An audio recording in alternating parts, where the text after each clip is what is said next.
Hi friends, ಎಲ್ಲರಿಗೂ ನಮಸ್ಕಾರ. ನನ್ನ ಹೆಸರು Ramya. Welcome to my channel Ram's recipe. ಇವತ್ತು ನಾನು ಹಸಿ ಅರಿಶಿಣದಿಂದ ಚಟ್ನಿ ಹೇಗೆ ಮಾಡೋದು ಅಂತ ತೋರಿಸ್ತಾ ಇದ್ದೀನಿ. ಇದರಿಂದ ನಿಮಗೆ ಇಮ್ಯುನಿಟಿ ಬೂಸ್ಟ್ ಆಗುತ್ತೆ. ಹಾಗೆ ನಿಮಗೆ ಏನಾದರೂ ಇನ್ಫೆಕ್ಷನ್, ಗಂಟಲಲ್ಲಿ ಏನಾದರೂ ಇನ್ಫೆಕ್ಷನ್ ಇದ್ದರೆ ಅದು ಕೂಡ ವಾಸಿ ಆಗುತ್ತೆ. ಹಾಗೆ ಜ್ವರ ಕೂಡ ಇದ್ದರೆ ಅದು ಕೂಡ ಕಮ್ಮಿ ಆಗುತ್ತೆ. ಇದು ಒಂದು ತುಂಬ ಒಂದು ಉಪಯುಕ್ತವಾದ ಒಳ್ಳೆಯ ಮನೆ ಮದ್ದು ಅಂತಲೇ ಹೇಳ್ಬೋದು. ಇದನ್ನು ನಾನಿವಾಗ ಈ ಥರ ಸಿಪ್ಪೆ ಎಲ್ಲ ನೀಟಾಗಿ ತೆಗೆದ್ಬಿಟ್ಟು ಚಿಕ್ಕದಾಗಿ ಕಟ್ ಮಾಡ್ಕೊತಾ ಇದ್ದೀನಿ. ನೋಡಿ, ಈ ಥರ ಚೆನ್ನಾಗಿ ಸಿಪ್ಪೆ ತೆಗೆದ್ಬಿಟ್ಟು ಕಟ್ ಮಾಡಿ ಯೂಸ್ ಮಾಡಬೇಕು. ನಾನು ಒಂದು 2 ಇಂಚ್ ಆಗುವಷ್ಟು, ಅಂದರೆ ಒಂದು ಕೈ ಬೆರಳು ಉದ್ದದಷ್ಟು ಹಸಿ ಅರಿಶಿನ ತಗೊಂಡಿದ್ದೀನಿ. ಇದರಿಂದ ನೀವು ಇಬ್ಬರಿಗಾಗುವಷ್ಟು ಮಾಡ್ಕೊಬೋದು. ನೋಡಿ, ಈ ಥರ ನಾನು ಸ್ಲೈಸಸ್ ಆಗಿ ಕಟ್ ಮಾಡಿ ಇಟ್ಕೊಂಡಿದ್ದೀನಿ. ಈ ಕಡೆ ಇನ್ನೊಂದು ಇದಕ್ಕೆ ನಾನು ತುಪ್ಪ ಹಾಕ್ತಾಯಿದ್ದೀನಿ.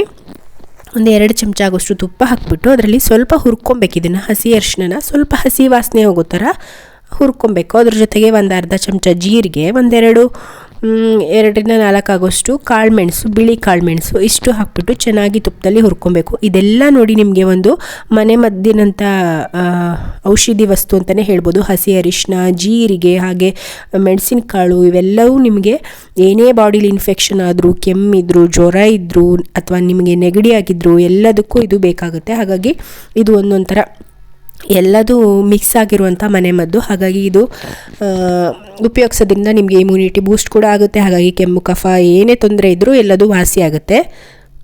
ಇದರಿಂದ ಯಾವುದೇ ಥರ ಸೈಡ್ ಎಫೆಕ್ಟ್ ಅಂತೂ ಖಂಡಿತ ಇರೋದಿಲ್ಲ.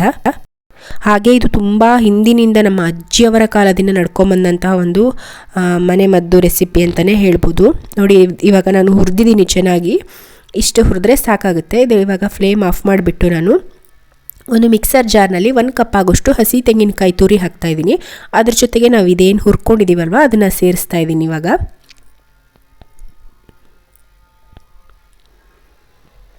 ಇದಕ್ಕೆ ರುಚಿಗೆ ತಕ್ಕಷ್ಟು ಉಪ್ಪು ಹಾಕ್ಬಿಟ್ಟು ಒಂದು ಸ್ವಲ್ಪ ಹುಣಸೆ ಹಣ್ಣು ಹುಳಿಗೆ ಎಷ್ಟು ಬೇಕು ನೋಡಿಬಿಟ್ಟು ಅಷ್ಟು ಹಾಕ್ಬಿಟ್ಟು ಚೆನ್ನಾಗಿ ಇದನ್ನು ಗ್ರೈಂಡ್ ಮಾಡ್ಕೊಬೇಕು. ನೈಸಾಗಿ ಚಟ್ನಿ ಥರ ಗ್ರೈಂಡ್ ಮಾಡ್ಕೊಬೇಕು.